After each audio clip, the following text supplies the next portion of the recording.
Es licenciado en Relaciones Internacionales y Seguridad Nacional en la Universidad Nacional Taras Shevchenko de Kiev. También tiene un máster en European Public Affairs en Maastricht. Y ha sido becaria en el Parlamento Europeo, en el Ministerio de Asuntos Exteriores de Ucrania, en el de Sanidad y, como os he dicho, ha trabajado en FRIDE. Habla 6 idiomas, si no me equivoco. 5. Más ucraniano, o sea que 6. Y ella nos puede aportar muchísimo desde la perspectiva propia nacional ucraniana, que no es tan fácil de encontrar en Madrid hoy en día. Y por otra parte tenemos a Javier Morales Hernández, que es profesor de la Universidad Europea de Relaciones Internacionales, pero que aparte de eso es, como muchos de los compañeros de aquí, licenciado en la Complutense de Ciencias Políticas, tiene máster en la UNED y es doctor también por la Complutense en Paz, Seguridad y Defensa y Relaciones Internacionales. Aparte de doctor, ha sido investigador en la Complutense, en la Carlos III, en el Eurasian St. Anthony's College de Oxford. Y bueno, él nos puede dar también una perspectiva que, si no la habéis escuchado ya, es muy interesante como experto en Eurasia y en Europa. Ha estado en todos los programas de televisión de esta semana, seguro que habéis visto 15 veces por lo menos. Y nada, sin más, voy a dejar que empiece Olesia, 10 minutos cada uno, y luego pasaremos a que vosotros podáis plantear las preguntas que más os interesan acerca de esto. Y esto es un formato muy desenfadado, los Lesbian Politics, por favor, sentiros cómodos, venid a hablar, estamos con cervezas, somos gente joven y estamos entre amigos. Esto no es formal, no estamos en Fórum Nueva Economía, eso ya hay, no pretendemos hacer la competencia. Así que, bueno, pues un aplauso para Olesia y para Javier, por favor.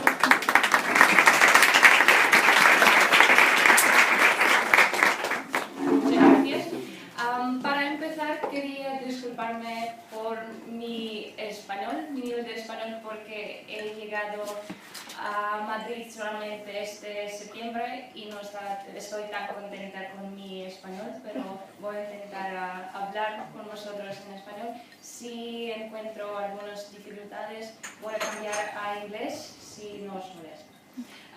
Vale, creo que la mayoría de la gente aquí sabe más o menos sobre los eventos en Ucrania durante los 3 meses, el Euromaidan, y también la mayoría entiende más o menos los eventos que están pasando ahora en Crimea, en la península de Ucrania. Por lo tanto, no creo describir todo lo que está pasando ahora con las fuerzas militares y la anexión de Rusia. Vamos a centrarnos en 3 temas que he elegido. Número 1 es la geopolítica de Rusia. Número 2 es los estereotipos sobre la crisis en Crimea ahora. Y el tercero son las repercusiones internacionales de esta crisis. Vale, empezamos con la geopolítica de Rusia. La situación en Crimea ahora no es sobre una península pequeña, no es sobre Ucrania, que pues Ucrania es bastante grande, pero Rusia es el país más grande en el mundo, como sabéis, y no necesita ganar más territorio, por supuesto. Además, un territorio que no está tan desarrollado y con el nivel de estándares de vida más bajos pues si comparáis con otras regiones en Ucrania, por ejemplo. Por eso creo que lo que está pasando ahora en Crimea es puramente geopolítica. Geopolítica de un país que dejó de ser un imperio, pero quiere recuperar este título. Como Zbigniew Brzezinski, uno de los padres de la política americana, ha dicho que Rusia dejó de ser un imperio sin Ucrania, pero Rusia con Ucrania subordinada automáticamente se convierte en un imperio. Y esta fórmula está conocida en todo el mundo. Esta fórmula es algo en que cree mucha gente, especialmente los especialistas de las relaciones internacionales. Pero lo que está más importante es que Putin está convertida en esta fórmula y está convencido que la Rusia poderosa no puede existir sin Ucrania. Putin, pues también todo el mundo sabe que Putin quiere recuperar la Unión Soviética, pero sin el Partido Comunista en el poder, por supuesto. Putin ha inventado diferentes cosas, como la Comunidad Económica Euroasiática, la Unión Aduanera, la Comunidad de Estados Independientes y lo que sea. Pero siempre ha pasado algo que lo ha prevenido. Y ahora es el Euromaidán, los 3 meses cuando los ucranianos estaban luchando por sus derechos y libertades.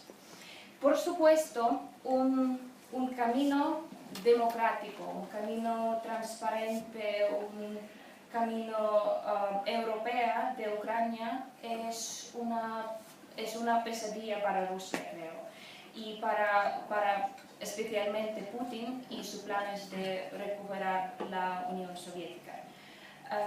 Putin ha entendido que el Euromaidán, que después del Euromaidán, él puede perder Ucrania para siempre. Y básicamente lo que veremos ahora no es una guerra entre Ucrania y Rusia. Y cada vez cuando la gente me pregunta, pues, ¿qué está pasando entre Rusia y Ucrania? Yo siempre digo, pues no hay ningún conflicto entre los dos países. Hay un conflicto más grande, hay un conflicto entre el mundo democrático y el mundo autocrático. Hay un conflicto entre oeste y este, entre diferentes valores. Y de hecho, el consejero de Putin ha dicho hace 4 o 5 días que Rusia tiene que defender Crimea y tiene que luchar contra los valores en Crimea. Por lo tanto, todo lo que está pasando ahora es la lucha contra los valores occidentales. Y cuando antes los líderes occidentales entienden que no es una guerra solamente entre Ucrania y Rusia, es su guerra también, es mejor. Seguimos con el tema número 2, son los estereotipos sobre la crisis en Crimea. Estereotipo número 1. Que todo lo que está pasando ahora en Crimea es un movimiento antisemítico.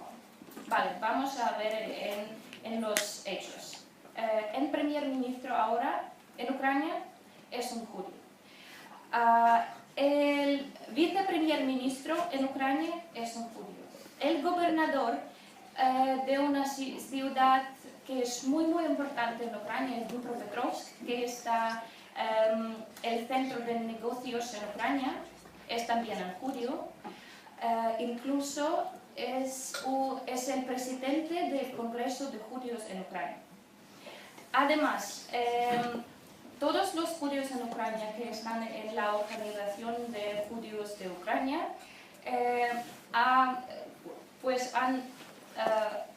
están apoyando el nuevo gobierno. Luego, estereotipo número 2, que todo lo que está pasando en Crimea es un movimiento fascista.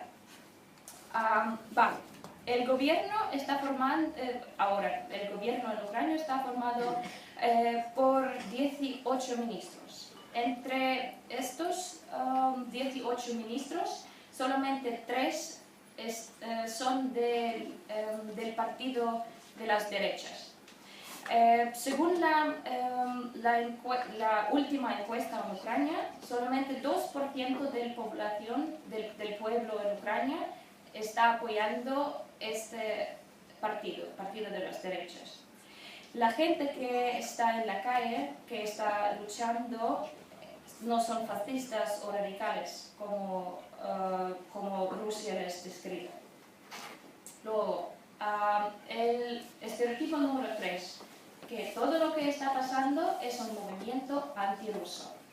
Pues Putin sigue diciendo que la gente, los rusos, los rusos necesitan protección ahora en Crimea o en Ucrania. Pues, otra vez, vamos a remitirnos a los hechos. Hay 4 categorías de rusos que están ahora mismo en Crimea. Categoría número 1 son los soldados y marineros de la flota de Mar Negro. ¿No? Sí. Mar Negro. La categoría número 2 son fuerzas especiales, también de Rusia, por supuesto, que efectivamente están ocupando la territorio de Ucrania, ahora también. Categoría número 3 son los grupos de jóvenes muy agresivos que están responsables de la ocupación y de las provocaciones y manifestaciones pro-rusos en Ucrania. Y categoría número 4 es Berkut. Berkut son fuerzas especiales, pero de Ucrania. Son estos, por ejemplo, también son estos snipers. Francotiradores. Que han asesinado a la gente durante el Euromaidan. Y lo que Rusia está haciendo ahora es regalar pasaportes de Rusia a esta gente de Berkut. Entonces, la pregunta es, ¿cuál es la gente que Rusia o Putin está protegiendo? Y creo que esta pregunta está retórica. Son agresores ahora en Crimea y son provocadores que están buscando un casus belli. Seguimos con los hechos sobre el movimiento antirruso. Durante los últimos meses en Ucrania, solamente un ruso murió en Ucrania. Y era un ruso que estaba manifestando en Euromaidan. Por lo tanto, la gente no está contra Rusia o los rusos, la gente está contra Putin, contra su sistema.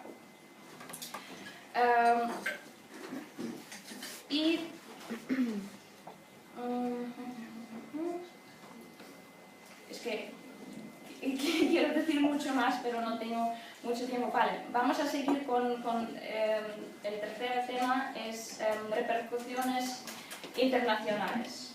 Vale, los líderes occidentales tienen que entender que si dejan anexar Ucrania, las ambiciones de Putin no van a disminuir.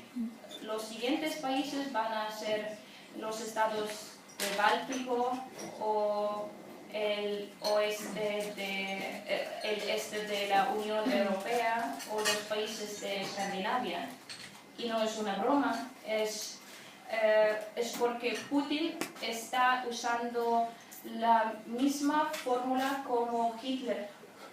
No es una broma. Está usando la fórmula de compatriotas. En ruso es soотечественники. Compatriotas es la gente que se autoidentifica como un ruso, o alguien que habla ruso, o alguien que tienen raíces rusas. Entonces es lo mismo como el caso de Hitler, como con los Volksgenossen. Los Volksgenossen en Austria, los Volksgenossen en Checoslovaquia.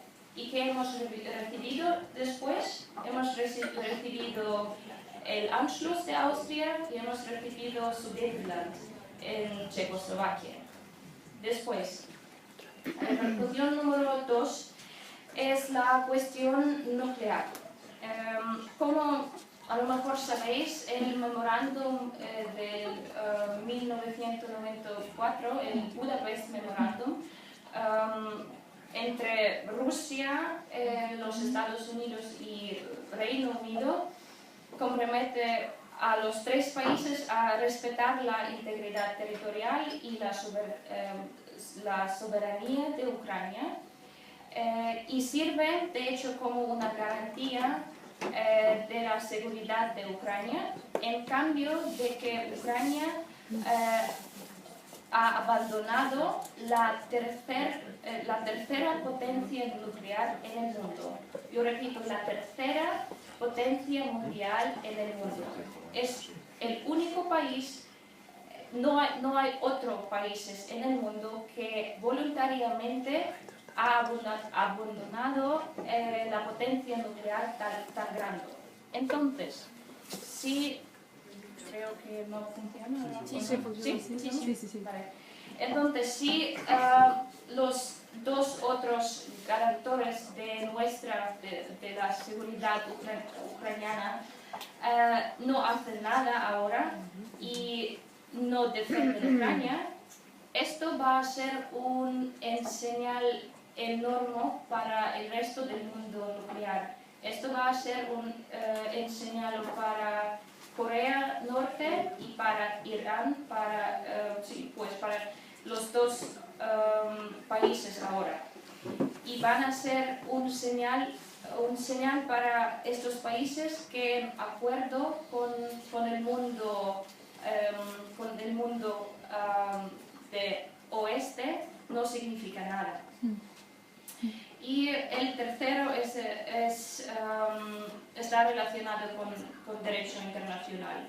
La cuestión de derechos a la libre determinación contra la integridad territorial. Es la pregunta eterna, ¿cómo se dice?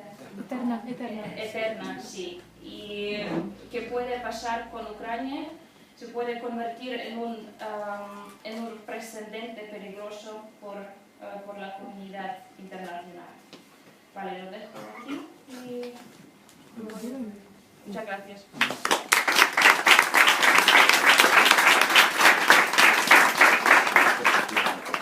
Muy bien, muchas gracias. Yo creo que lo primero que debería decir es gracias a Concopia Europa por invitarme. Es un placer estar aquí en un sitio donde además, si me hubierais preguntado cuál sería la primera vez que tú cogerías el micrófono rojo de Diablos Azules, nunca hubiera dicho que hubiera sido para hablar de Ucrania. Sabes que esto es un sitio literario, es un sitio donde se hacen recitales de poesía y alguna vez me había planteado el publicar mi vena literaria y venir aquí a participar, pero nunca jamás hubiera pensado que iba a venir aquí a hablar de eso. Así que bueno, también es un primer comienzo, ¿no?, de venir aquí por primera vez. Yo recordando estos días, asociando un poco este lugar, lo que nos inspira, qué pensamientos tenía yo cuando estaba siguiendo por las noticias las protestas y en esto creo que hay que dar las gracias a todos los ucranianos que en distintos sitios, en distintos medios, pues estáis contando lo que pasa allí. Porque yo además se lo decía el viernes en una charla que di en Valencia a un alumno ucraniano del público que vino a verme. Esto es un conflicto que lo tenéis que resolver vosotros y lo tenéis que contar vosotros, porque nadie mejor que vosotros entiende lo que está pasando allí. Y nadie tampoco lo va a resolver más que vosotros. No, quizás soy un poco cínico, pero nadie os va a ayudar, ni Estados Unidos, ni la Unión Europea, Rusia por supuesto, y esto desgraciadamente es algo que tenéis que contar solamente con vosotros para resolverlo. Yo tenía en mente un título, precisamente de un libro de poesía, cuando seguía las noticias estos días, que es una antología que se llama Malos tiempos para la épica. Y quizá yo algo que veo que se ha hecho erróneamente en los medios, al menos aquí, es presentar el triunfo del Euromaidán, de esa revolución, bueno, como si fuera una película de Hollywood, ¿no?, con estas imágenes que vimos de el humo de los neumáticos ardiendo, ese escenario en el Maidán donde luego salieron los líderes de la oposición, Yulia Timoshenko, etcétera, muy coreografiado, y para mí era algo que, bueno, que no era un final feliz de una película épica, sino que era el comienzo, quizá la continuación de una tragedia. Porque para mí lo que está haciendo esto, y por eso yo creo que vuelvo a decir, para mí el mayor de los respetos, eso lo quiero dejar ante todo, por lo que está viviendo el pueblo ucraniano, porque esto ante todo es una tragedia para todo el pueblo ucraniano. Yo creo que ningún país debería tener que vivir lo que han vivido ellos durante las últimas semanas, pues más de 100 muertos en Kiev. Estemos aquí en un ambiente distendido, creo que también hay que contextualizar que realmente no estamos hablando de una partida de ajedrez geopolítica, sino que estamos hablando de tragedias que tienen nombre y apellidos. Pero dicho esto, yo querría decir también que esa tragedia convive también con otras realidades que para mí se están comentando menos y que rompen también otros estereotipos que, desde mi punto de vista, se filtran por las grietas de esa otra narración épica que nos han querido presentar. Para mí el primero de estos mitos sería el de que teníamos una lucha, un enfrentamiento del pueblo ucraniano contra un tirano.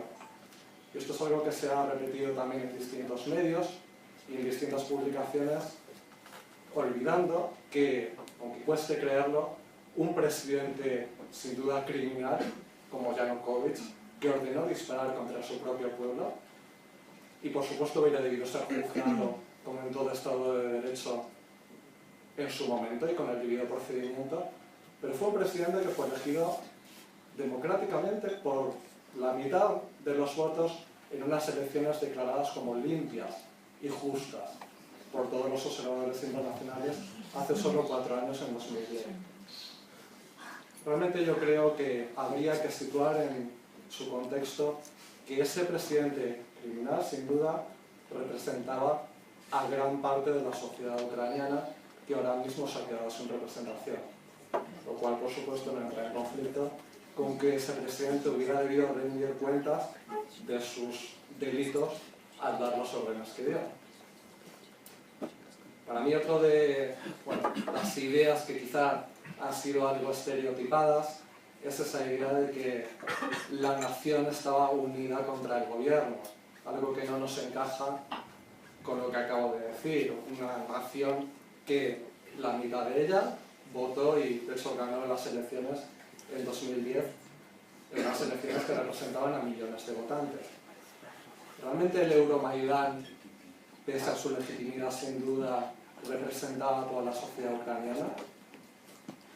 ¿O se trataba de una manifestación en Kiev, en una zona central, a la que acudían manifestantes también de fuera de Kiev, por supuesto, pero representaba igualmente esas regiones del este y del sur que hablan ruso?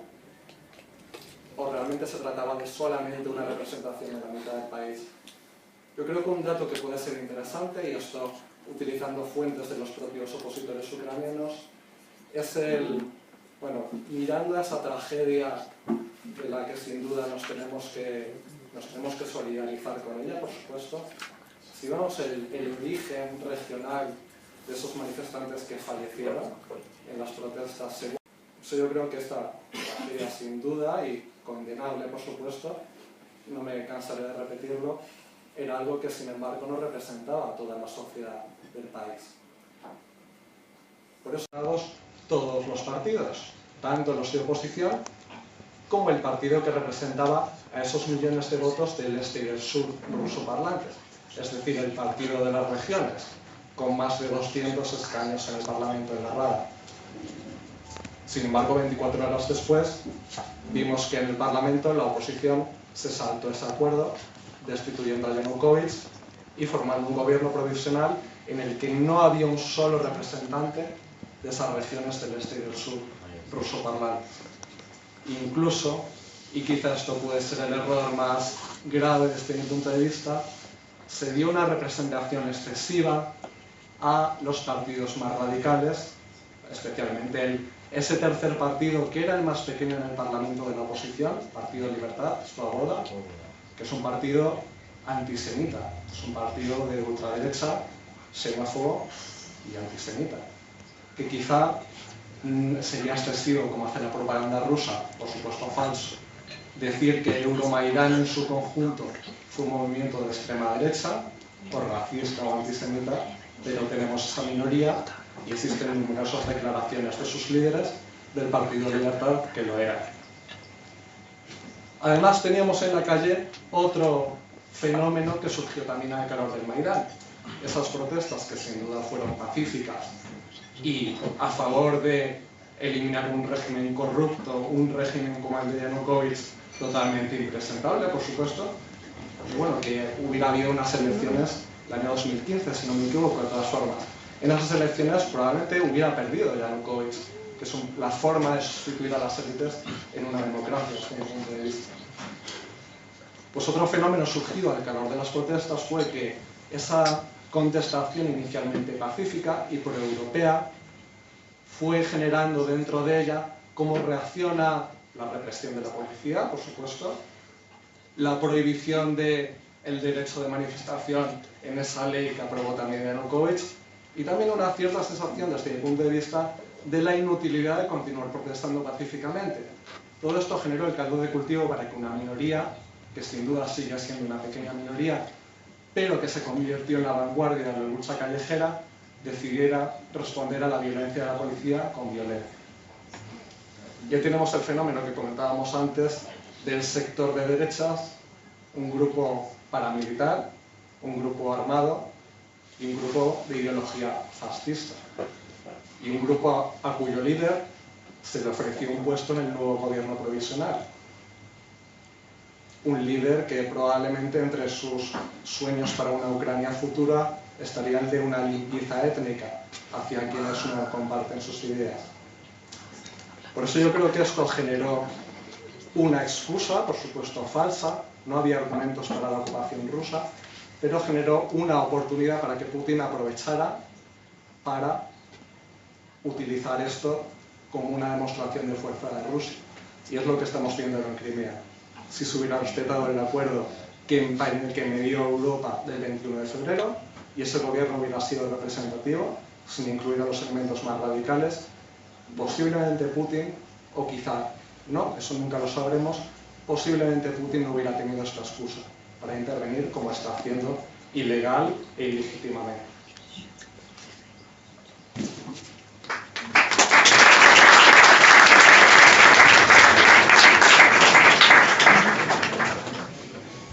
Bueno, si os parece, por pasar el primer round, vamos a dar una pequeña réplica y contrarréplica, muy breve, por si queréis añadir cada uno algún punto a la intervención inicial, y luego pasamos ya a las preguntas que queráis hacerles, ¿vale? ¿Algo que añadir? No, yo prefiero sí. Bueno, pues entonces, ¿quién se anima? Como no tenemos mucho cable, os acerquéis un poquito aquí, y así también os ven los del fondo, ¿vale? Sí, seguro que sí, sí. Claro que sí. ¿En español o en inglés? No, Es lo que podáis. en español. A lo mejor voy a contestar en inglés, ¿vale?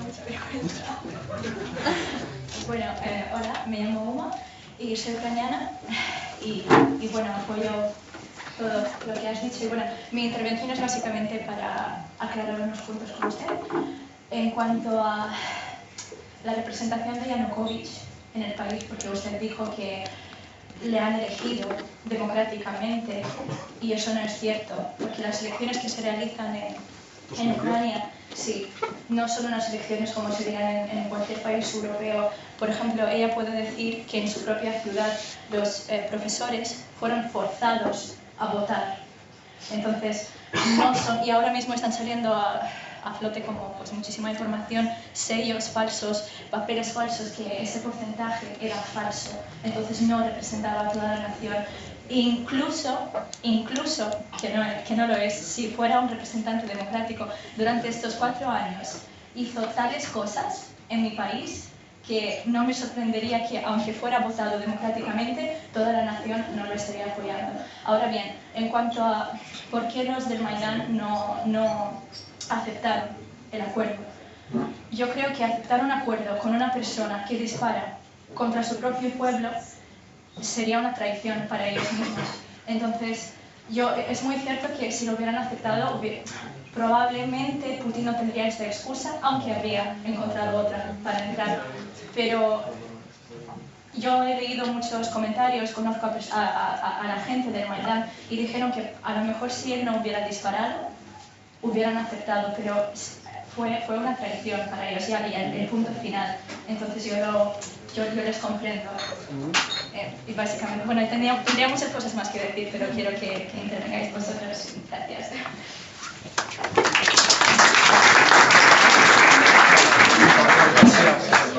Por decir algo. Prefiero otra vez repetir también algo que he dicho antes, porque para mí, evidentemente, esto no puede tener el mismo componente emocional, incluso, si queréis, que para alguien que está hablando de su propio país. Por eso quiero repetir algo que he dicho al principio, que ante todo quiero dejar claro mi respeto por la tragedia que ha vivido el pueblo ucraniano. Desde luego no seré yo quien defienda a un presidente criminal, vuelvo a decir, como Yanukovych, pero yo planteo el problema, si queréis, pues, menos quizá implicado en la situación, y por eso probablemente sin apreciar matices que aprecia alguien que está hablando de su propio país, de la posición de la Unión Europea, que es un poco el punto de vista desde el cual podemos ver esta situación en España. La Unión Europea se ha sentido engañada, en cierto modo, porque la oposición se comprometió a un gobierno que representará a todo el país. En cambio, 24 horas después, bueno, luego la Unión Europea de facto no ha dicho nada, ha aceptado este nuevo gobierno, pero claro, esto no da tampoco una muy buena imagen de la capacidad de la Unión Europea para mediar en esta situación. Solamente para añadir un poco, cuando estamos hablando sobre este acuerdo del 21 de febrero, no podemos, pues tenemos que entender que Rusia fue el único país. Pues, vale, el único país que no ha firmado este acuerdo. Teníamos los representantes de la Unión Europea, teníamos los ucranianos por un lado, y por el otro lado teníamos Rusia. Y pues no podemos imaginarnos qué podría ocurrir porque Rusia no ha firmado este acuerdo. Y es también algo que no podemos solamente...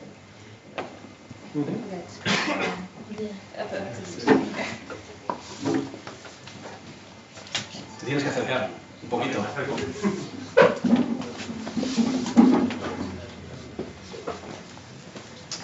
Bueno, Preséntate, que tú también estás publicando sobre Ucrania estos días. Bueno, soy Eric Pardo y colaboro en el bloque Urasenet también con Javier, al que conozco desde hace tiempo. De hecho, podemos hablar de esto en cualquier momento, pero bueno, ya que estamos aquí, pues voy a aprovechar para hacerlo público. Y dicho esto, lo primero, agradeceros a vosotros dos esta presentación y a Alexia por haber aprendido español tan rápido. Lo he hecho bastante bien. Y vamos a ver, bueno, yo básicamente quería dar, por así decirlo, dos opiniones por mi parte.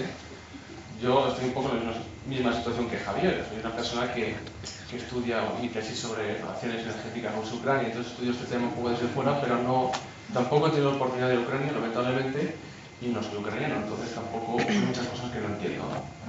Pero de todas formas, bueno, intento seguir la prensa, entonces tengo un poco mi opinión formada. Y pues había dos puntos principalmente con lo que discreparía. El primero es contigo, y yo sé que es un poco difícil, un poco duro. Obviamente no voy a defender a Putin, ni mucho menos. Voy a hacer una puntualización. Creo que Putin sus acciones del gobierno ruso son lo bastante deplorables como para que se le pongan los peores epítetos por lo que está haciendo en Crimea. Pero de todas formas, yo no me gustaría entrar en la retórica según la cual Putin es igual que Hitler. O sea, Putin me parece un dictador. Putin no es un defensor de los derechos humanos, ni mucho menos. Pero, por ejemplo, cuando hacemos el paralelismo entre Putin y Hitler, es cierto que Hitler utilizaba el mismo argumento, es decir, vamos a unirnos con Austria porque Austria son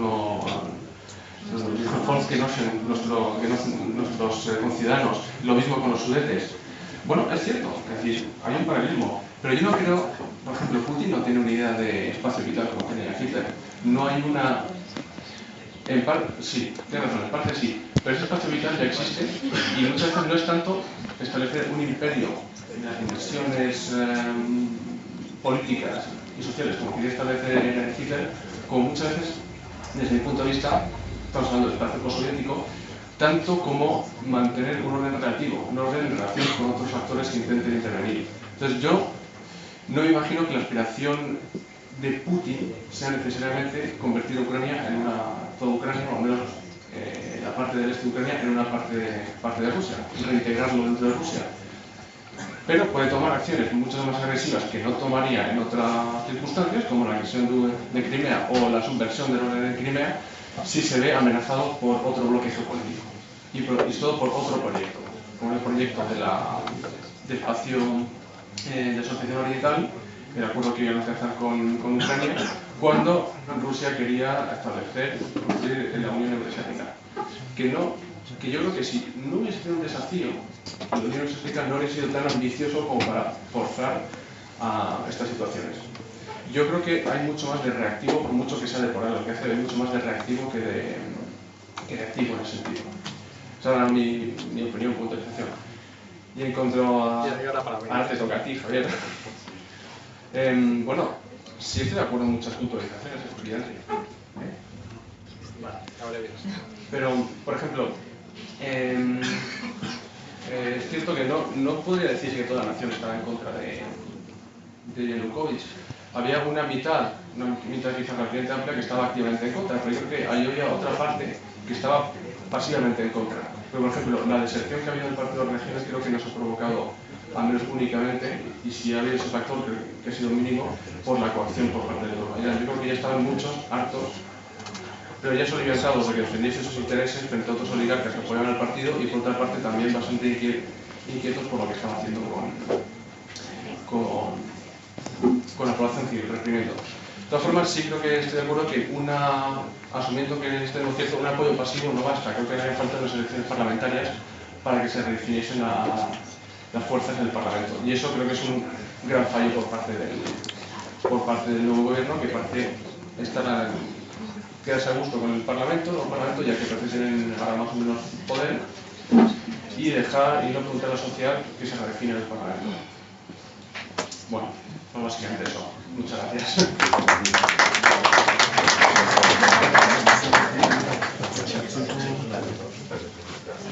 Vale, si no es un problema voy a cambiar ahora en inglés porque quiero explicar algo y no estoy tan segura en español. When I was comparing Putin with Hitler, that was straight away pointing to the fact that the model Putin is now using with this Sozialistische or the Volksgenossen in German is the same. Of course, we're not talking about that he's using the formula of Lebensraum or other things which Hitler had at his disposal back in the 30s. But we also need to understand that we are now talking about a person, a political leader, who says that the collapse of the Soviet Union was one of the biggest or even the biggest geopolitical strategy in the end of the 20th century. So it's not just a tiny political figure who just wants to play with the Volksgenossen à la Russe. It's something else. And then again, when we are talking about the division, and this is what I see not only here in Spain, but basically in every single country in Western Europe, when someone tries to talk about Ukraine and pretends to understand something about the internal complexities, they tend to divide Ukraine and see the division very simplistically, saying that, well, we have the river, Dnipro River, and everything what is to the right, well, depends how you look at it, everything what is on one hand, which is closer to Russia, would be pro-Russian automatically. Everything which is on the other side will be pro-EU / pro-Ukraine / something else.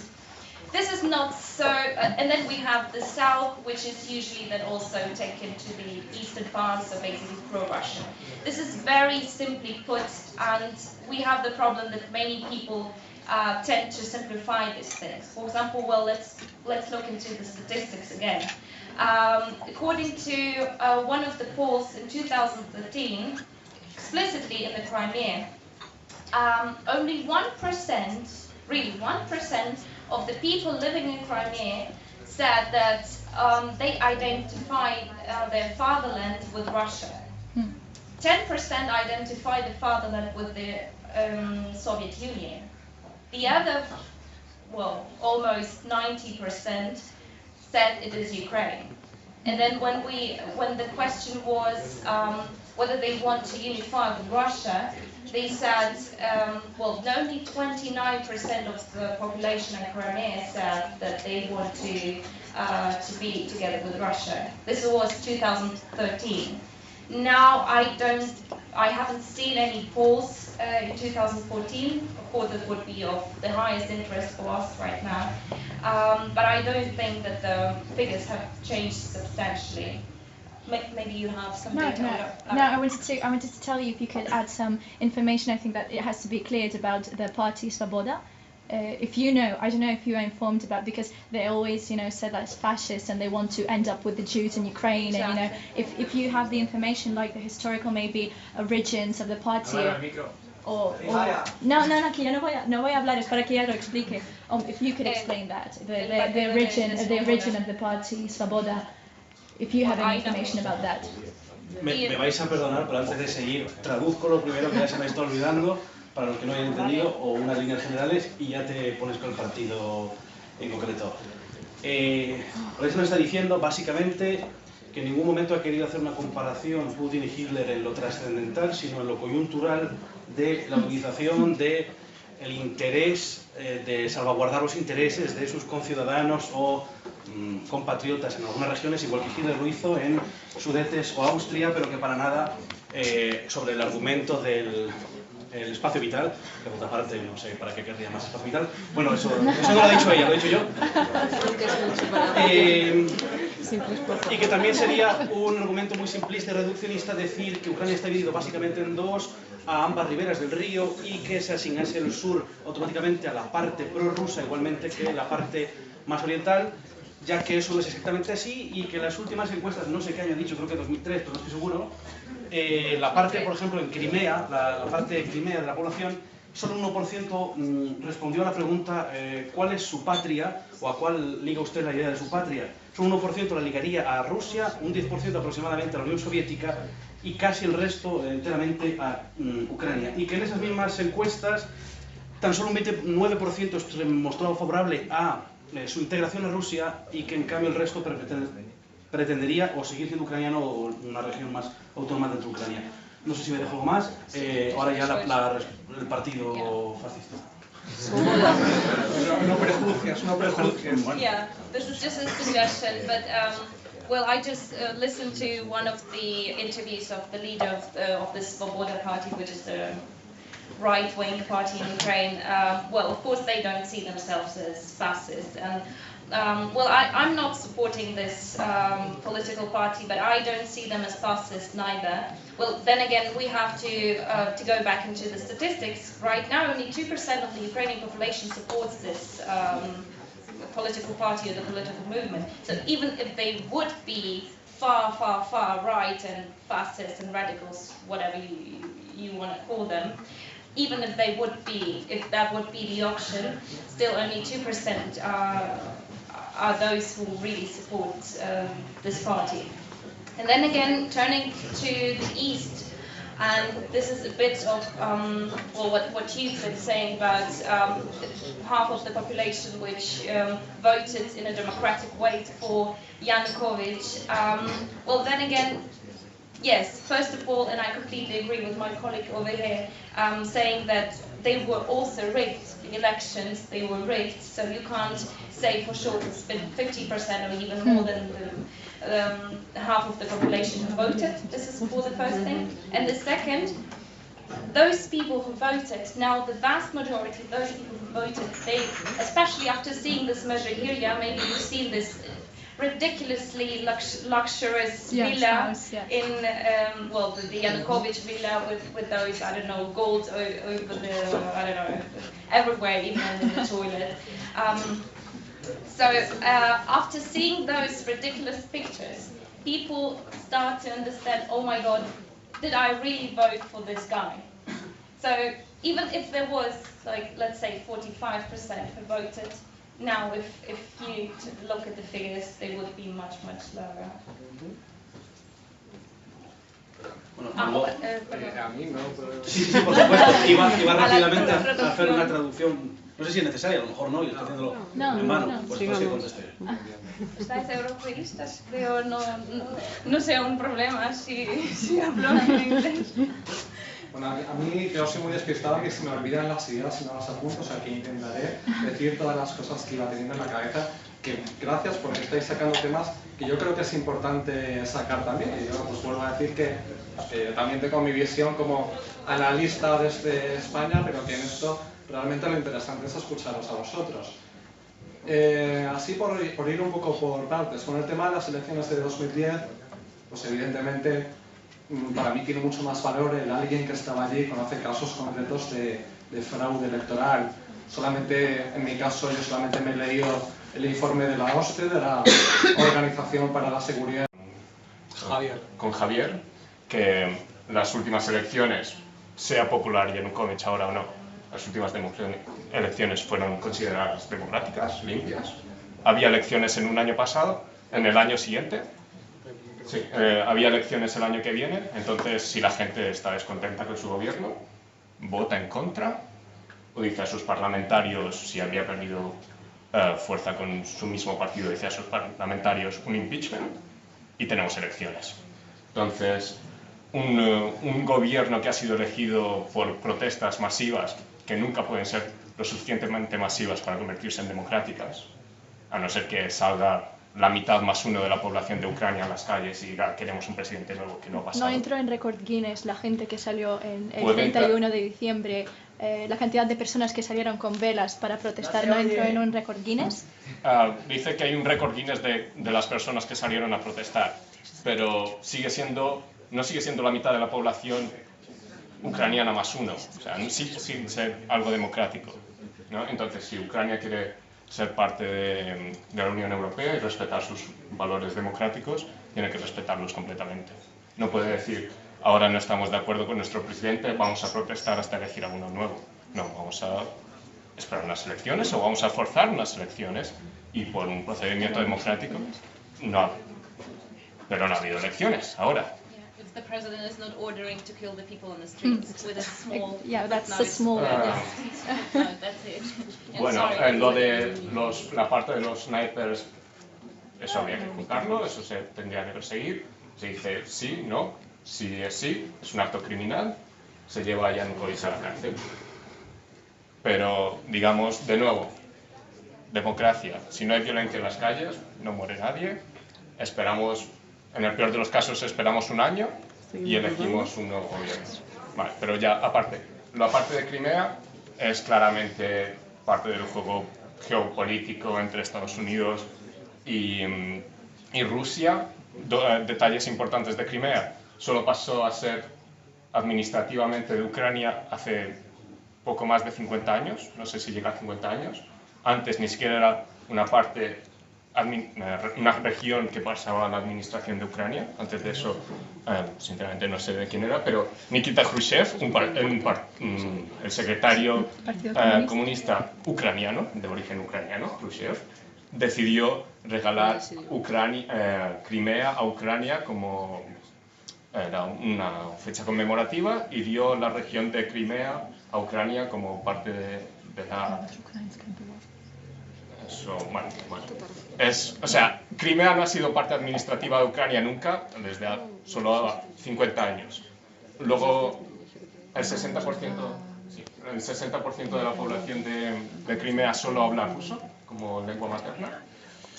Y el PIB de Rusia es el doble de lo que es en Crimea ahora. Entonces podrían tener interés en formar parte de la Federación Rusa si su gobierno no les representa y si creen que así podrían vivir mejor. Y el gobierno de Crimea en este momento fue elegido democráticamente por la población de Crimea. Entonces, ¿El de ahora? El de ahora. El de ahora. está. ¿Cómo? Vaya. ¿Mediante teléfonos o cómo?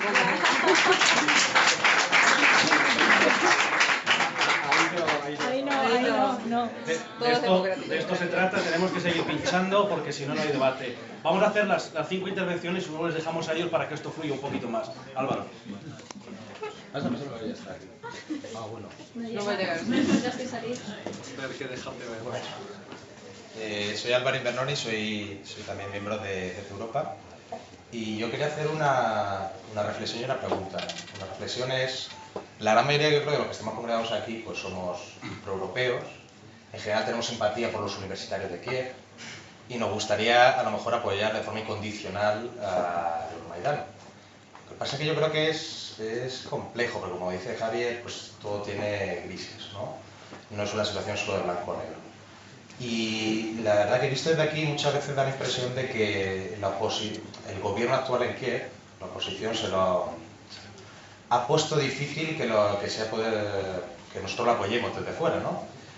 Porque yo lo que imagino es que cuando la noche se libró Timoshenko y fue a la plaza, si ella hubiera llegado a la plaza y hubiera hecho un discurso como nosotros en la guerra civil teníamos un puente que se llama Morazaña y dijo aquello en Barcelona de paz, piedad y perdón, que no le salió muy bien precisamente, pero bueno, lo que quiero decir es, si hubiera ido con un discurso así, a lo mejor ahora mismo tendríamos un gobierno de concentración en Ucrania hasta las siguientes elecciones, de Europa se podría pegar con fuerza y Rusia tendría muchos menos argumentos a la hora de hacer lo que está haciendo, ¿no?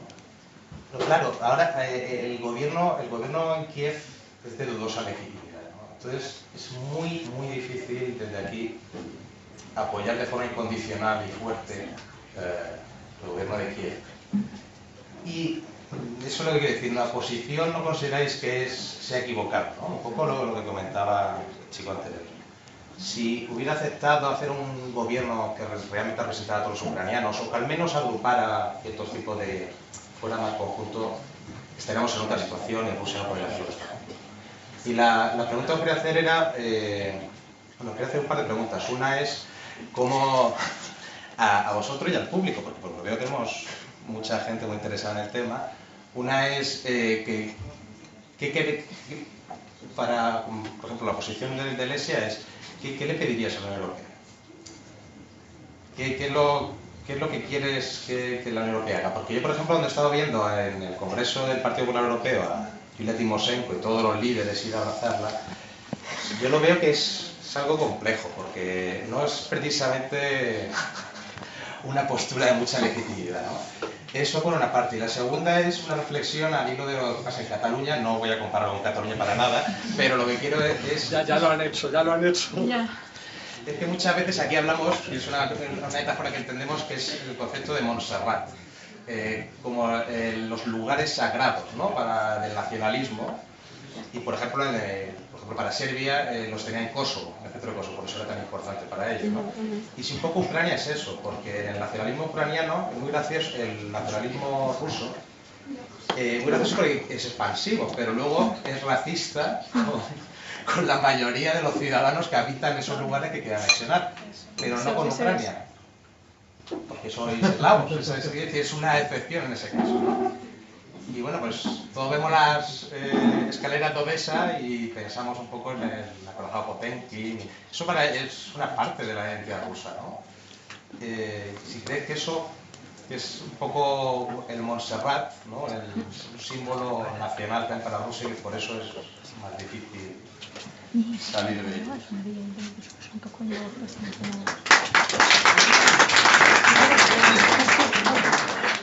Paso más. Le matizo a Álvaro que no todos los líderes abrazaron a Timoshenko. Dos pedas, sí. Bueno, yo soy de aquí, no tengo ninguna ascendencia de ningún tipo de lago ni nada de eso, tengo un colega que sí, que es ucraniano. Y bueno, me parece curioso el hecho de que se clasifique a los de Maidán normalmente como la oposición democrática de Ucrania. preveyendo, primero, que las protestas han estado financiadas desde fuera, propiamente dicha por gente de Maidán, ¿vale? Que por lo menos financiación han tenido extranjeras. Segundo, el Svoboda y el sector de derecha, concretamente el sector de derechas, usa la bandera rojinegra, que era el ejército insurgente ucraniano, que luchó contra la URSS y del bando de los nazis, ¿vale? En la Segunda Guerra Mundial y estuvo luchando luego en guerrilla hasta el 50 y algo. El Svoboda se clasificaba hasta 2004 Partido Nacional Socialista Ucraniano, partido nazi. No, hasta 2004 era Partido Nacional Socialista Ucraniano.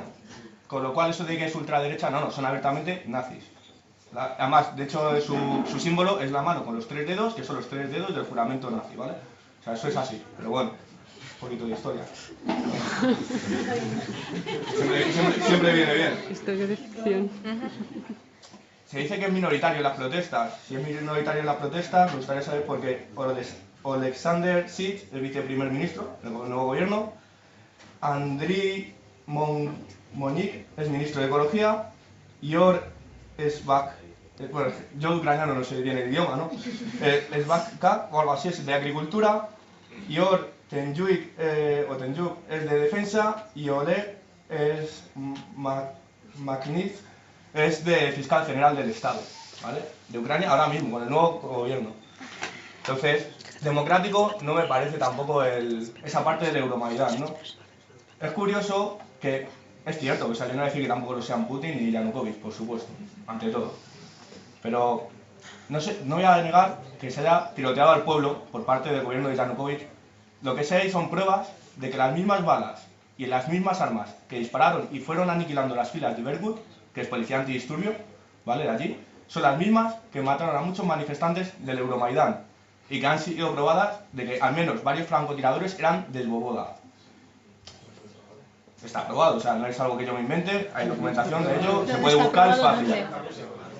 Lo puedes buscar en internet, es muy fácil de encontrar. ¿En qué página? ¿Quién lo dice? O sea, ¿dónde está dicho y comprobado que eso es verídico? Lo que pone ahí no está escrito por alguien a quien le viene bien. En internet se puede encontrar lo que tú quieras, ese es el problema. Efectivamente. La gente y además, siempre encuentra lo que busca. En cuanto a lo que has dicho sobre el partido Svoboda, ella misma te dijo... O sea, no es por pasar, pero la señora atrás no vayas por pasar los micrófonos. Ella misma dijo que solo el 2% del país, aunque fuera nazi... En las anteriores elecciones, sí, es cierto.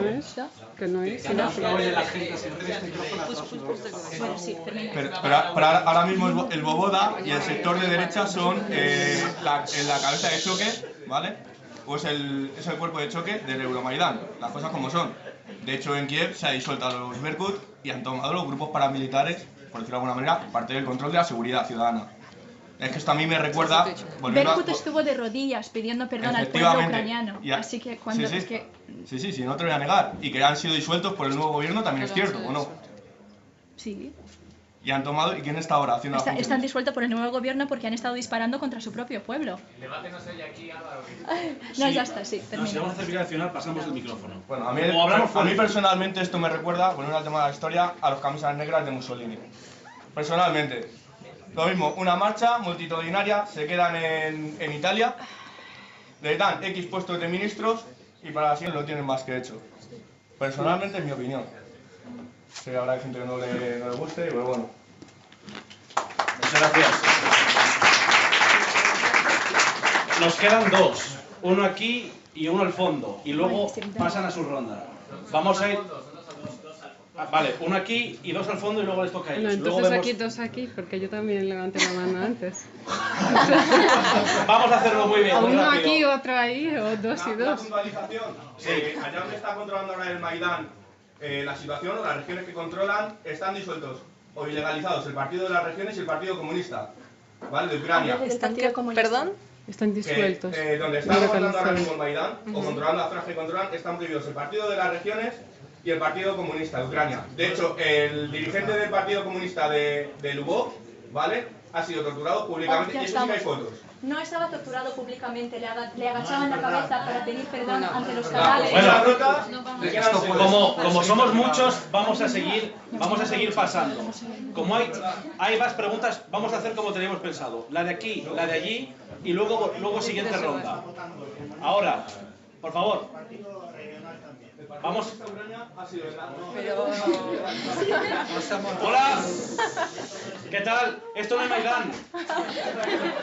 Esto es Madrid. Miran Politics. Ojalá fuera Maidán. La cerveza tiene algo mágico. ¡Qué calma! Hola. Señores. Vamos a seguir los turnos. Vamos a seguir los turnos. ¿Vale? Solo vamos a cerrar esta ronda con 2 más, luego hablan ellos porque si no se nos acumulan muchísimos topics y ya seguimos a una nueva ronda. Para encauzar un poco lo que estamos teniendo ahora en este momento del debate, vamos a sacar 2 propuestas básicas que es lo que se están apostando, ¿no? Por un lado, parece contraproducente que si un partido con un apoyo únicamente el 2%, como es el partido Svoboda, si solo tiene un apoyo del 10%, parece contraproducente que tenga una sobrerepresentación en el nuevo gobierno como la que tiene. Y del mismo modo parece que, más o menos de acuerdo, podemos estar varios, en que no parece tan legítimo, tan bonito que el nuevo gobierno en parte tenga la soberanía nacional secuestrada por un grupo de Maidán. Eso por un lado. Por otro lado, estamos diciendo que el anterior gobierno y la legitimidad que pudiera tener su partido quedaron invalidados en el momento en que se utilizó la violencia como forma de represión y el recorte de libertades. Vamos a arraigarnos a los 2 argumentos mayoritarios, vamos a enlazar con las propuestas que queramos, pero vamos a intentar zanjar esta primera ronda un poco rápido. Las 2 propuestas, una aquí, otra allí, hablan ellos y pasamos al siguiente. Y escuchamos, ¿vale? Venga. Muchas gracias. Muy buenas tardes. Soy Caterina, ucraniana, también de Kiev, también rusoparlante en Kiev, o ucraniana cuando pueda, porque realmente en Ucrania no siempre se puede, porque existe también un caso como esta ucrainofobia, que si hablas en ucraniano a veces es vergonzoso, aunque es difícil de creerlo, es nacionalista. Había sido que en España hablar en español también seguramente en un momento puede ser nacionalista. Realmente si hablamos de revolución y de los métodos del siglo XXI y de la mayoría más uno que debe de salir a las calles, es difícil. Es difícil de creer que una nación que se ha mantenido tan dividida por ciertas cuestiones, quizás lingüísticas, quizás étnicas, históricas, ha salido a las calles. Si vamos a hablar de las personas que estuvieron en el Maidán, podemos hablar de los muertos, si quieren ver esa lista de 100 muertos y de qué zonas, de qué ciudades de Ucrania eran. No digo que el 50-50, pero un 30% sí eran de la parte prorrusa, como suele llamar. Quizás esa parte prorrusa está muy callada por el hecho de que en esa parte, especialmente en la parte de Donetsk, hay mafia, lo gobierna una mafia muy fuerte y esas personas están acostumbradas a callar. Aunque si también hablamos de cuestiones reales, a las manifestaciones han salido también en esa parte de Ucrania. Han salido las personas, aunque quizás no esas miles y miles como en Kiev, pero han salido igual que los prorrusos. Sinceramente, de tanto hablar, había muchas cuestiones que quería decir, pero hablar de partidos nazis o de una representación nazi en un gobierno que es transitorio y que el mismo Maidán no apoya del todo, porque realmente si se hubieran dado cuenta, ¿por qué no se ha firmado ese acuerdo que se ha dado? Por el hecho de que Maidán tiene la fuerza. No son los líderes de la oposición quienes deciden qué quiere Maidán. Por eso mismo ese acuerdo no fue firmado. Por eso mismo este gobierno es transitorio. Y solamente las elecciones del 25 de mayo van a poder decir realmente qué es lo que quiere Ucrania. Y yo como ucraniana, se los digo sinceramente, a mí me preocupa Crimea. Pero me preocupa ¿por qué? Porque quiero saber qué quieren.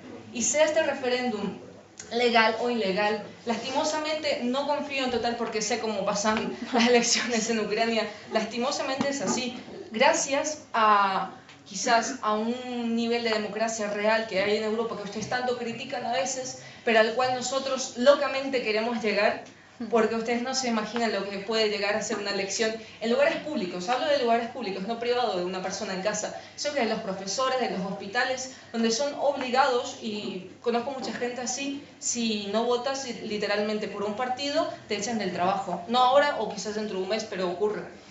Por lo tanto, lo que va a acontecer en Crimea, sea una cuestión geopolítica o sea una cuestión interna de Crimea, la cual ha saltado claramente después de la aceleración de aceptar todo, porque pasó eso en la Rada. Obviamente nuestra oposición pensaba que deslegitimando esa ley de idiomas locales, aunque Crimea no lo tocaba, porque Crimea es autonómica y la ley es un poquito diferente ahí.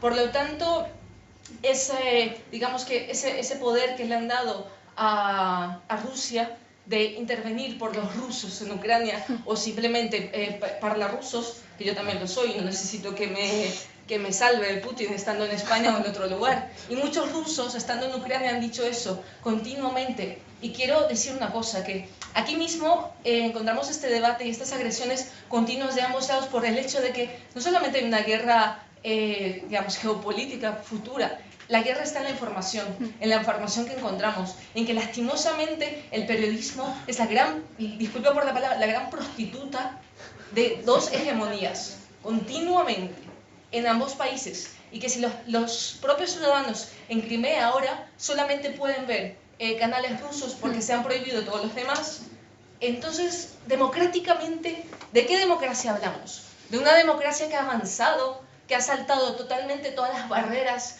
digamos que apuntadas en los libros?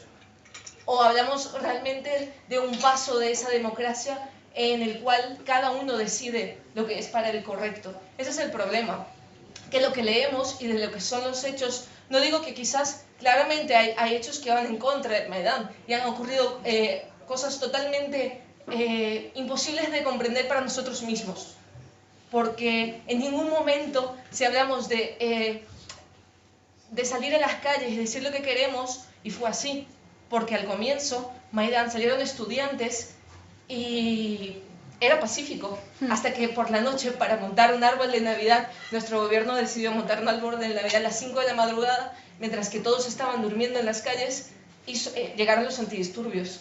Y claramente ese fue el primer paso del gobierno, el primer error, por creer que los ucranianos van a tener miedo, y no. Hemos tenido miedo durante muchísimos años, y lamentablemente ha ocurrido lo que está pasando, que ese miedo lo han utilizado, y lo están siguiendo utilizando en regiones donde la información va por una vía, y no voy a hablar de cuál vía, cada uno que decida por cuál. Gracias.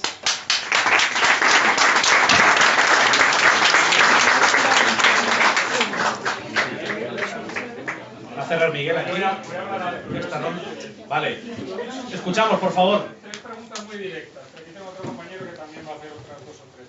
En primer lugar, a mí me gustaría saber qué pasó del 21 al 22 de febrero realmente. ¿Qué pasó para que la Unión Europea, de un gobierno en el que iban a entrar todos los partidos políticos, diera lo que era una especie de golpe de Estado? Esa sería una. La segunda, ¿por qué a gobiernos europeos, como por ejemplo en Grecia, la Unión Europea, y nadie lo critica? Y en tercer lugar, ¿quién financiaba el Euromaidan? ¿Estaba Soros, como dicen algunos? Y por otro lado, perdón, para preguntar directamente, ¿qué iniciativas ha tomado el nuevo gobierno? Además de retroceso, supone eliminar el ruso como doble lengua. Las críticas que aparecen en RC sobre la existencia de los Black Water en Ucrania. Y qué ocurrió realmente, o en su opinión, qué ocurrió para que la Unión Europea presionara tanto como para que aceptaran el acuerdo de asociación con la Unión. Muchas gracias. Vale, van a responder ellos a todo lo que se ha estado tratando ahora. Todo lo que puedan. Pero como esto está incandescente y lo estamos retransmitiendo en streaming, y por hacer un poco de patria nuestra, no os olvidéis del hashtag, CC Ucrania. Venga. All right. Okay, it's a bit challenging, of course, to give an answer to all of that because we had, we touched upon really many issues right now. So I'll try to be as quickly as possible. As for this intervention on the government of the Crimea, saying that it was been completely democratically elected, and as for example, the head of the government in Crimea now, it's basically self-proclaimed, and he's from a party in Crimea which during the elections, the last elections to Crimea, got, guess how much? 4% of the support of the population.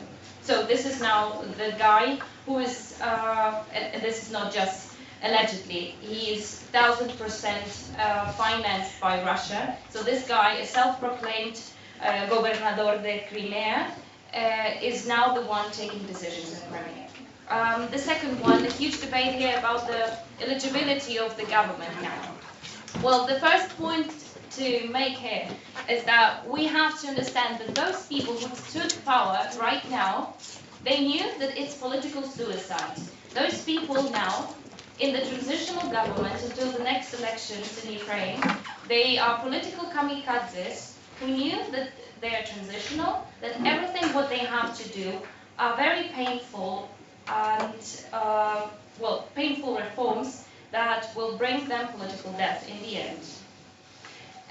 As for the Maidan being, well, part of the power which now forms the government, we in Ukraine, or at least those people who are now in civil society, engaged in different groups and NGOs and stuff, we see basically this fact as one of the biggest victories of Euromaidan, that we got, or we will get, a government which is formed not of the same politicians which we've been of our independence, where they are financed by our oligarchs, but basically they're the same whether they're on the right or on the left or whenever they're in the political spectrum. But these are the same corrupt politicians, and this was one of the biggest demands of the Euromaidan movement. It started with a pro-European ideology and it ended in a profound reset of the complete system, the political system in Ukraine. And people demanded, we need politicians who can take care of things which will not be corrupt, and people in which the Euromaidan community will believe in. So I wouldn't say right now that this is a very bad sign, that maybe some not huge professionals, but at least people who have the confidence of the people out there on the streets. The next thing, what do we want from the EU was one of the questions. Quick answer, we want economic sanctions, and not just the deep concern which the EU has been feeding Ukraine for 3 months. And when the economic sanctions on the Ukrainian oligarchs and corrupt politicians came, well, it was thank you, but it was too late. It was already after blood was streaming down the streets of Kyiv. So what we do want now and demand from the EU is not just to cease some negotiations with Russia. We really want the power of economic sanctions, because this is the only threat that Putin understands. He is, in the first place, a businessman, only then a politician, and he understands what the power of money is. So, quick answer, we need economic sanctions imposed on Russia's regime in the first place. Then I just wanted to thank Katerina, who has been giving a speech here, and I would love to stress one thing on the informational campaign. In this regards, if not in the first place, but also in a very important part, Spain. Because what we see now in Spanish newspapers, but also in different newspapers all over Western Europe, is that you tend to believe Russian sources too much. And we clearly see those. If I constantly, not just it's not been once or twice, when I constantly read in I don't know, even in El País, that all people on the streets are fascistas, radicales, y lo que sea, is not the truth. And we were definitely taking all the sources in Russia, not even taking the effort to prove and just to check whether it corresponds the facts or not on the ground. The questions who paid for Maidan would be, well, I consider it as a rhetorical question. I've been myself on Euromaidan for 1.5 months. Well, I couldn't stay there any longer. I had to return to Madrid. But I know that people have been paying for basically this revolution. I myself have contributed as much as possible. All my friends giving their last pennies just to support people, to give them food, to give them shelter, to give them warm clothes, because it's been freezing. You Spanish people don't know, apparently, what -25 degrees is and not just a quick run 5 minutes and standing over the night at -25. So, who paid for Maidan? It's been Ukrainian people. It hasn't been paid by corrupt politicians or oligarchs. It is not the Orange Revolution 2004, although even in the Orange Revolution there's been a huge majority who thought that they are really fighting for their rights, whereas then they've been in a very undemocratic way, where all the dreams had to vanish. So I would say, who paid the people of Ukraine? Bien, yo enlazando con este último tema, y estoy en gran parte de acuerdo, como también con gran parte de las cosas que se han dicho. Yo creo que se tiende mucho a buscar teorías de la conspiración, de que esto era un movimiento orquestado. También hay fuentes que han estado allí sobre el terreno y lo dicen, ¿no? Y con todas las revoluciones se piensa, pues eso, la CIA lo tenía preparado desde el principio. Yo creo que ya que hablamos de la guerra de la desinformación más que de información, evidentemente RT yo no es una fuente que use nunca. De hecho, con esta crisis yo, a propósito, evito usar fuentes rusas para no sesgarme. También yo creo que tenemos que aprovechar para elogiar el trabajo de los periodistas, de los corresponsales sobre el terreno que conocen la zona, que no acaban de llegar y llevan ahí 24 horas y hacen un análisis creyéndose lo primero que les dicen, que también lo hay. Si no, hablo de personas como Pilar Bonet, que lleva en la región desde la Unión Soviética, prácticamente, Carlos Franganillo y Pilar Requena, de Televisión Española, Rafael Poc de Feliu, de La Vanguardia, que es gente que lleva muchos años en la zona y esa gente no la engaña. Yo creo que esta gente está siendo, desde mi punto de vista, objetiva, ha contado la masacre, ha entrevistado también a gente de Private Sector, de la gente de los paramilitares que están en la calle, contando un poco todos estos componentes a veces contradictorios de la realidad, ¿no? Por supuesto no coinciden con la propaganda de un lado o de otro. Por eso para mí este discurso, y hoy además era curioso, era un día especialmente claro en Twitter, en mi timeline, hoy era un día que estaba lleno de svásticas, de photoshops con Hitler y un político u otro, bueno, estos carteles de propaganda que han hecho para el referéndum en Crimea con una svástica o la bandera rusa de Elige, tuvimos los felices. Entonces yo creo que esto, ni en un lado ni en otro, porque también hay otros photoshops de Putin con el bigote de Hitler, no contribuyen realmente a entender nada del conflicto. Incluso estos partidos, que yo soy el primero que ha dicho, que hay partidos de ultraderecha y grupos paramilitares que sin ser la mayoría son actores que sobre el terreno pueden tener un cierto poder, aunque sean minoritarios, pero yo no, claro, como politólogo no los calificaría como grupos nazis o neonazis, ¿no? Al final es un nacionalismo que bebe de otras fuentes puramente locales, no diría, por ejemplo, que Private Sector, sector de derechas, es un grupo neonazi, porque, bueno, es para mí una versión radical del nacionalismo ucraniano, ¿no? Sería una simplificación, aunque para mí pueden ser los equivalentes locales de lo que sería aquí un grupo neonazi violento, ¿no? Pero claro, simplemente el poner estas etiquetas para mí no contribuimos a aclarar las cosas. Es un error que también se comete. La Unión Europea, aunque, bueno, ya que esto es un grupo europeísta, pero europeísta crítico, yo quiero decir la parte de crítico, creo que ha demostrado su bajeza moral, a la vez que su incompetencia en este tema de la crisis de Ucrania, porque ahora vemos la Unión Europea, Alemania en concreto, ofreciendo millones de euros en ayudas, que probablemente si se hubieran ofrecido en su momento se podría haber comprado, entre comillas, porque Yanukovych sabemos que bueno, su visión de los intereses de los ucranianos era bueno, más bien de su propio beneficio personal, se podía haber comprado la adhesión a ese acuerdo de asociación que se negaron a firmar, ofreciendo a cambio un paquete de ayudas que también Yanukovych estaba reclamando. Y quizá no habríamos tenido nada de lo que hemos visto después. En cambio, Putin aprovechó muy bien ese momento para ser él quien ofreciera ese paquete de ayudas con los resultados que hemos visto. El acuerdo del 21 de febrero, preguntaba Miguel por ahí detrás de ¿por qué no se respetó? Pues hay varias versiones de esto que probablemente nadie lo sabrá nunca más que los que estaban ahí.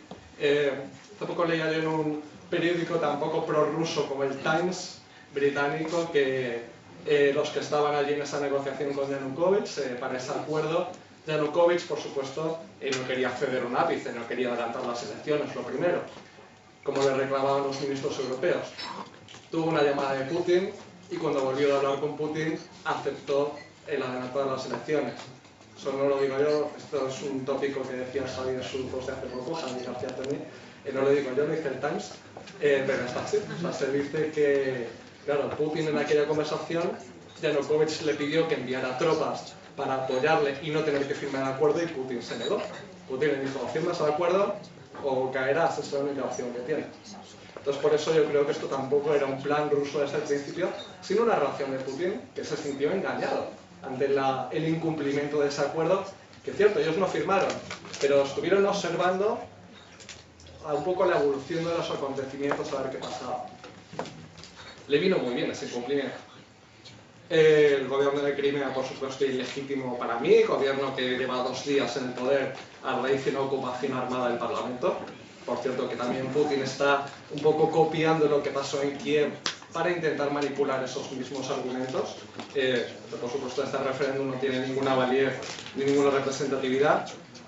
Y claro, yo rescataría, volviendo al origen de todo esto, rescataría algo que a mí, como observador externo, me gustaría que no se traicionara por los políticos corruptos de un lado o de otro, porque yo creo que el Partido de las Regiones no era un modelo de gobernanza democrática en absoluto, pero claro, partidos como el partido de Yulia Tymoshenko tampoco para mí lo serían, ¿no? De ser esos políticos responsables que yo creo que los ucranianos merecen. Y especialmente yo rescataría a eso que comentabais antes, de que mucha gente me ha comentado también de los que sí han estado allí. ¿Quiénes salieron primero? Pues no salieron tampoco los partidos.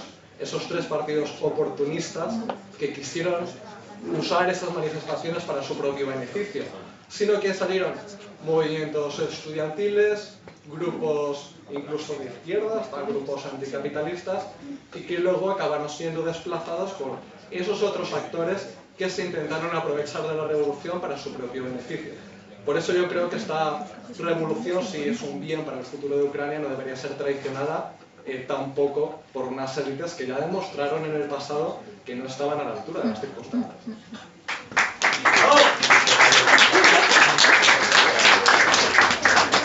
Bueno, vamos a hacer una última rapidísima ronda porque tenemos que cerrar y luego aquí seguirá el debate en el bar, todo lo que queráis, pero hacemos una última rapidísima. Atrás tengo 1, 2... Venga, pues... Yo sin micrófono, sin nada, creo que se me escucha. No me acuerdo de los nombres de los señores que han hablado, o los señores. Respecto a datos objetivos que yo puedo decir, porque realmente sí que he estado aquí, soy ucraniana. Y, por ejemplo, yo he estado en muchísimas manifestaciones o concentraciones que hemos hecho en apoyo a Maidán, y realmente de dónde proviene la financiación. Y yo, por ejemplo, puedo decir objetivamente que proviene de nosotros y de toda la gente ucraniana, tanto en su país como aquí, por ejemplo, en España. Que en todas las manifestaciones hemos hecho, digamos, recolectas para el apoyo. Y, por ejemplo, hemos conseguido cantidades de tipo 15.000 euros, que incluso multiplicado por 13 o 15, que es lo que, digamos, la tarifa, ¿no?, de cambio de euro a hryvnia que hay en Ucrania, que es un dinero bastante grande. Y si queréis, como es un dato objetivo, tenemos los recibos, bueno, yo no, pero lo que se nos ha entregado en el concepto de que lo hemos entregado, lo hemos pasado. Y otro dato objetivo que yo por mí misma puedo decir es, por ejemplo, las elecciones, que todo el mundo dice que son, digamos, democráticas y los resultados que se han conseguido. Yo, por ejemplo, he estado en la comisión de las elecciones y realmente los resultados que obtuvimos es que el partido, digamos, de Yanukovych había obtenido menos de 20 votos en toda España. Realmente, ahora mismo estuve buscando, pero aquí no tengo mucha cobertura. ¿Cuántos votos ha obtenido Yanukovych digamos, en extranjero, en España? no lo pude mirar. Si queréis en casa lo podéis mirar, pero de aquí ha obtenido unos 14, no me acuerdo si eran 14 o 15, pero menos de 20 votos. No sé realmente, no sé dónde, digamos, se produjo pues el error, digamos, el cambio o lo que sea. Pero si también alguno quiere, tengo mi carnet en casa, no se me ha podido traerlo aquí, que yo estuve en las elecciones en la mesa electoral. Entonces, digamos, es un poco de argumentos objetivos que, digamos, que existen. Gracias.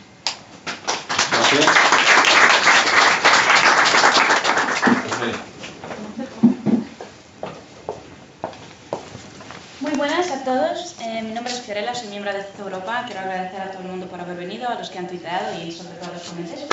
Voy al grano. Todo este tiempo estaba pensando, y también en las últimas semanas, en que me acuerdo cada vez más de lo que pasó con otros territorios del ex Paraguay de la Unión Soviética.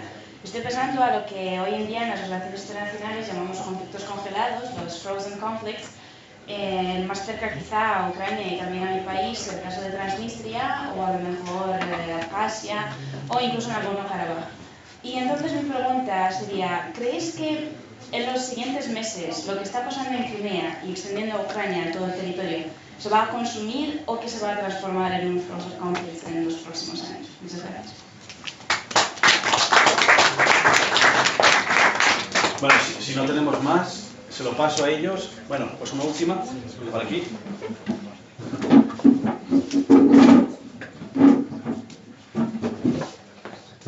Gracias.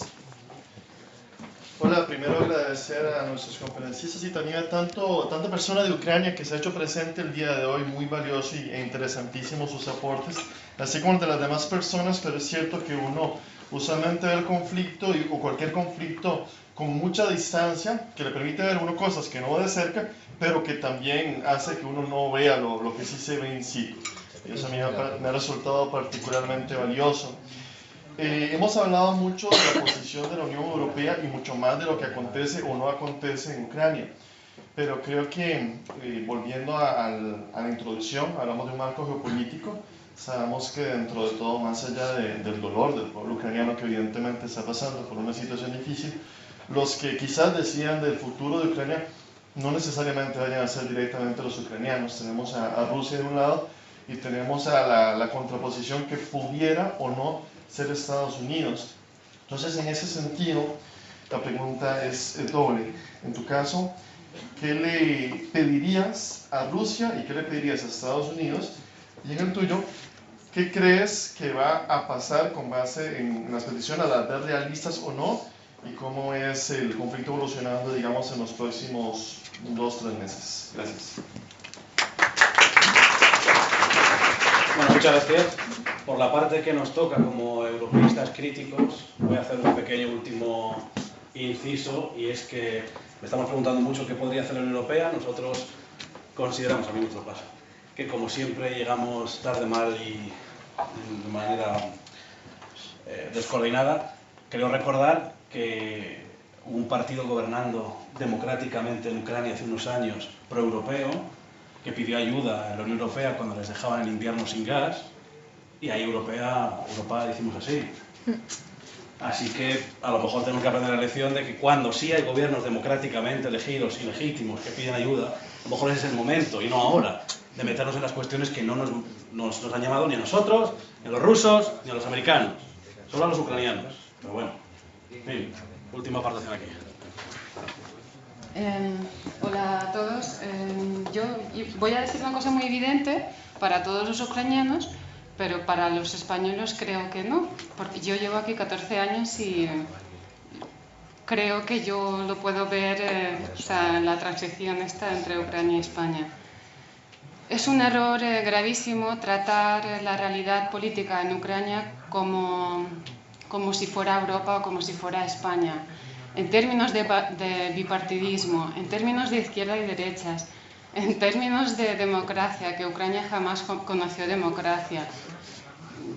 Es incomparable. En términos de la policía que representa la ley. En Ucrania lo único que representaba la policía desde los tiempos de Unión Soviética era el poder del gobierno, que siempre era un agresor. En Ucrania nadie consciente y casi con ninguna buena persona se mete a policía, ninguno. Y yo tengo un tío que es policía y renegamos todos de él. O sea, nadie se mete a policía si aunque sea una persona con, no sé, con alma. Gracias.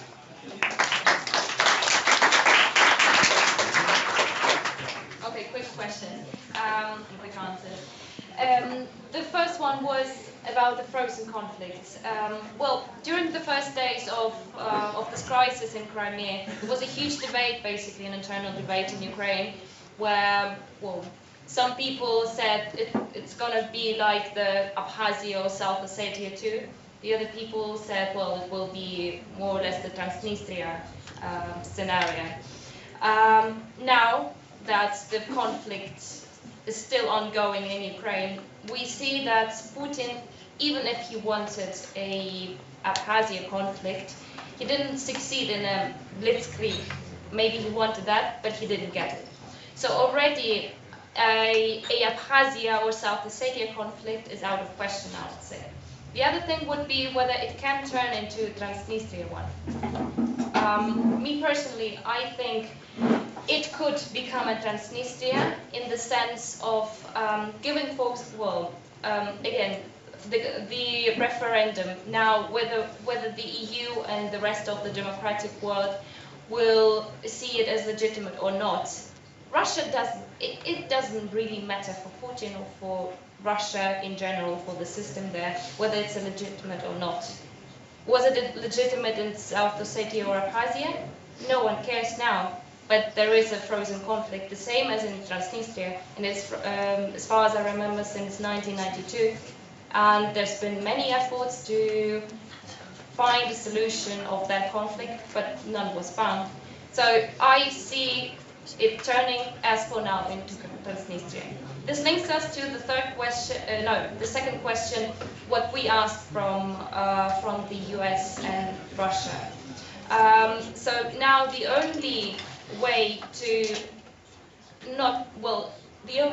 prevent the Transnistria conflict now happening in Ukraine is that those guarantors of Ukraine's integrity, sovereignty and independence, namely the United Kingdom and the United States, really are delivering at their commitments and defending Ukraine. So this is what Ukrainians should ask in the first place from the UK and the US. And with Russia, well, again, I don't even know what to ask Russia now, because I pretty much agree with Angela Merkel, who said that Putin is now out of, not in touch with the reality. This is how she put that. So I don't even know how to talk with people who are not in touch with reality anymore. And well, just to round it up from my side, because I really have to run. Thank you so much for being interested in Ukraine. I never expected that I would go to the far, far west of the European continent and see so many young people, especially, being interested in the country, which is so far away. I wish you the best of luck. And the only thing what I want to ask you, not even to help Ukraine, just be critical. This is something that you claim to be, and I really ask you to be critical in the sense when you're reading newspapers, when you're reading books. Read, especially now, when we're living in the 21st century, where everything in the informational sphere really matters. Thank you very much.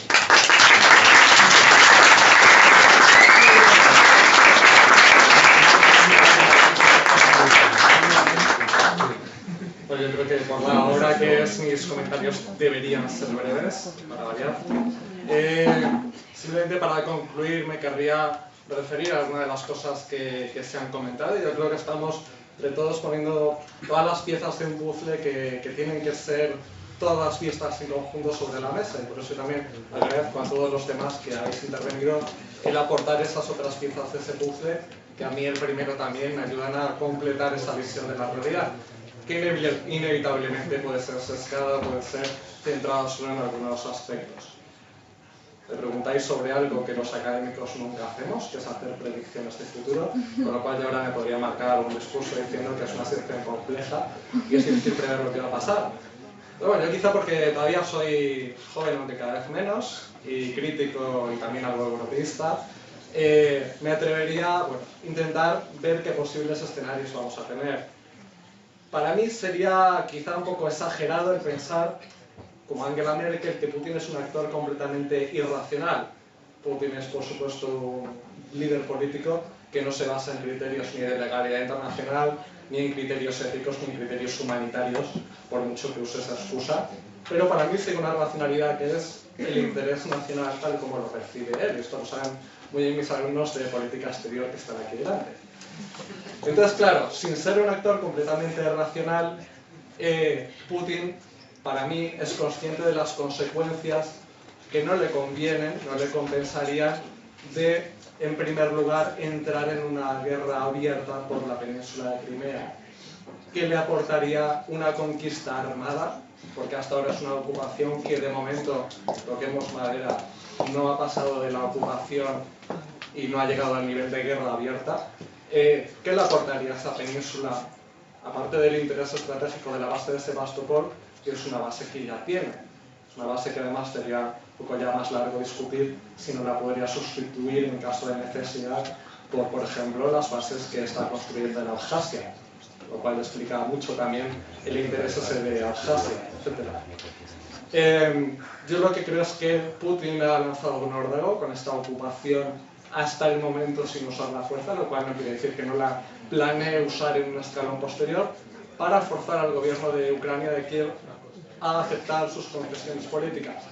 Hace unos días, en un artículo que ha sido mencionado y ha sido tenido en consideración por personas también del gobierno de Estados Unidos, en un artículo en el Moscow Times, que es un periódico de Moscú en lengua inglesa, con lo cual para mí es un mensaje también hacia Estados Unidos, uno de los principales asesores de Putin, Sergei Markov, planteaba qué quiere Rusia con este despliegue militar.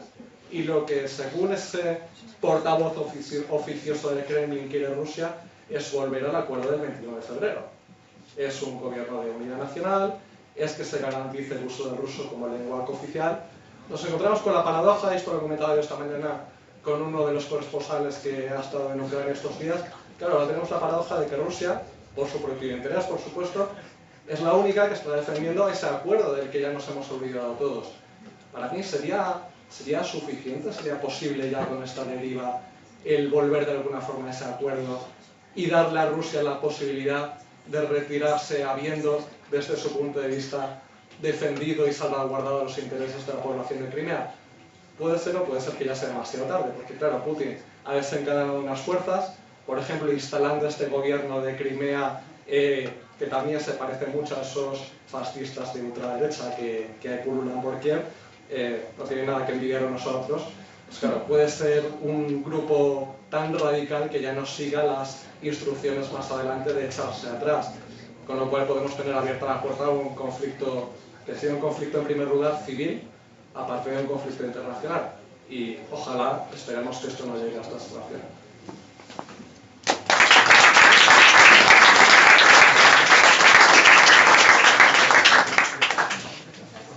Bueno, pues en nombre de CC Europa, muchísimas gracias a todos. Continuad por vuestra cuenta el debate, hablad entre vosotros, con nosotros, y os vemos en el siguiente Vida en Politics. Muchísimas gracias.